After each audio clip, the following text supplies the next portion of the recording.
Hello guys, once again, we're back. So, prime factors ang topic natin ngayon. Ano ba ang prime factors ng 18, ng 54, tsaka ng 72? First, dapat alam natin yung prime factor, prime numbers. 2, 3, 5, 7, 11, 13, 17, 19. Yan yung unang 8 prime numbers. Usually yung sa taas, bihira naman gamitin yan.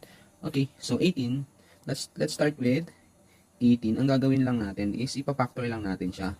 Or using factor 3. Gamit tayo ng factor 3. Ang 18 ay, that is 6 times 3.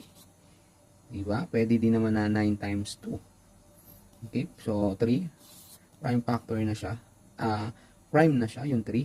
6 naman ay 2 times 3.